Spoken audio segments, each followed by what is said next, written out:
Assalamualaikum warahmatullahi wabarakatuh. Good morning. How are you? Okay, good. Okay, now I will explain about must and have to. What is the differences between must and have to? Jadi sekarang saya akan menjelaskan perbedaan atau cara penggunaan must dan have to. Berema carana aku naakin kata must dan have to. Okay. Before we discuss about the example here, we must know what is the function of must and have to. What is the differences? Perbedaannya apa dulu? Must, ya, must itu kewajiban. Must itu kewajiban, tetapi kewajiban di sini atas kesadaran diri sendiri. Jadi atas kesadaran diri sendiri. Have to juga kewajiban. Tetapi kewajiban di sini pengaruh dari orang lain atau dari suatu kondisi. Oke. Jadi kalau must itu kewajiban atas kesadaran diri sendiri. Karena aku kita mau apa? Mamanya engkau kotu mandi. Nah, itu karena kesadaran kita sendiri, ya. Kalau have to itu kewajiban. Jadi kewajiban ini di sini sama sebenarnya dengan must, cuman pengaruh dari orang lain atau sebuah kondisi atau sebuah peraturan, ya. Contohnya begini, engkau kotu entar ke sekolahan kolbetok menenja kok yokom nih Pak Guru. Jadi ke sekolahnya jam 7 itu karena di situ ada aturan. Kalau tidak datang jam 7 kalian akan dapat hukuman. Oke, back to English. Oke. Di sini ada beberapa contoh anak-anak. Contoh yang pertama, they are kind people. I think you must meet her. Nah, oh sorry, bukan meet her, tapi meet them, ya, meet them. Oke, di sini salah ya. Seharusnya meet them. Oke. Artinya, they are kind people. Mereka adalah orang-orang yang baik. I think you must meet them.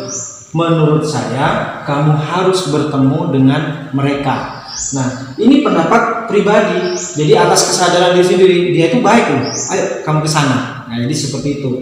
Kemudian contoh yang kedua, I am very tired. Saya sangat lelah, saya capek. I must go to bed. Saya harus tidur. Nah, itu karena kesadaran diri sendiri, ya. Wah, saya capek, jadi saya harus tidur. Jadi di sini menggunakan must. Kemudian I must do my homework. I must do my homework. Saya harus mengerjakan PR saya. Kok tuh melakukan PR kok? Kenapa? Karena itu kesadaran kita kan, ini tugas saya. Kok tuh ngelakuin? Saya harus mengerjakan ini. Seperti itu. Kemudian I must tell you the truth. I must tell you the truth. Itu dari kesadaran diri sendiri. Saya harus mengatakan yang sebenarnya. Aku cinta padamu. Nah, contohnya seperti itu. Tapi jangan begitu ya. Jadi, I must tell you the truth. Saya harus mengatakan yang sebenarnya. Engkau kudu ngucap sesongkuna. Nah, itu menggunakan kata must karena dari kesadaran diri sendiri. Kemudian the example of have to, contoh dari penggunaan kata have to. Contohnya di sini, I have to go to school at 7 o'clock. Ini sudah saya ulang tadi. Jadi saya harus pergi ke sekolah jam 7. Pak, kenapa ini pakai have to? Kenapa tidak pakai must? Karena di sini ada keterikatan, yaitu dengan suatu kondisi atau dengan sebuah peraturan yang ada di sekolah kita yang harus jam 7 pokoknya harus sampai sekolah, atau berangkatnya harus jam 7 nyampe sekolah jam berapa, jadi sesuai dengan aturan.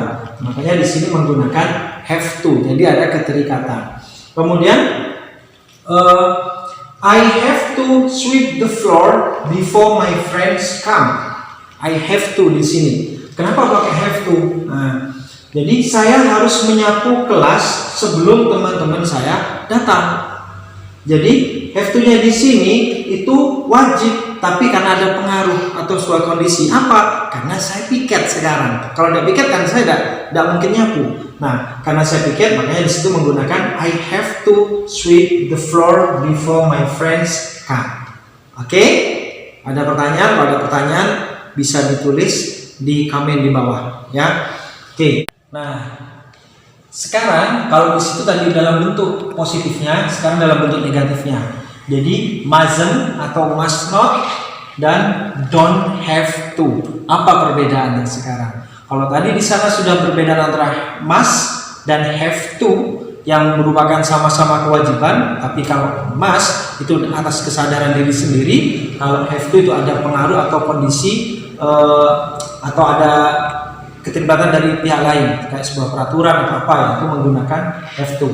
Nah, sekarang penggunaan must not atau mustn't dan don't have to ya. Nah, swim in this lake artinya kamu tidak boleh berenang di danau ini. That's very dangerous. Itu sangat berbahaya. Mustn't di sini itu benar-benar larangan, tidak boleh. Pokoknya tidak boleh. Kalau kamu ke sini sudah bye bye seperti itu. Jadi mustn't swim in this lake. Jadi memang benar-benar tidak boleh berenang di sini karena ini sangat berbahaya. Mungkin di situ ada buaya atau airnya beracun atau gimana, makanya benar-benar dilarang. Sedangkan contoh yang kedua, I'm not going to school tomorrow, so I don't have to get up early. Artinya saya tidak masuk ke sekolah atau tidak pergi ke sekolah besok. Jadi saya tidak harus bangun lebih awal, tidak harus bangun lebih pagi. Maksudnya gimana, Pak? Kalau ini dia kan tidak harus juga, tidak boleh juga. Cuman ada pilihan. Mau bangun pagi silahkan, tidak mau bangun pagi silahkan. Jadi terserah. Itu bedanya. Kalau sudah menggunakan mustn't itu benar-benar tidak boleh. Tapi kalau menggunakan don't have to, mau dilakukan boleh, tidak dilakukan boleh. Oke? Paham ya? Paham. Kalau tidak paham boleh diisi di kolom komentar, boleh tanya. Atau mungkin Pak tolong jelaskan ini nanti kita buat videonya yang akan datang. Thank you. Assalamualaikum warahmatullahi wabarakatuh. Pak Kun Bungko, Pak Kun Acer, tetap semangat. Bye bye.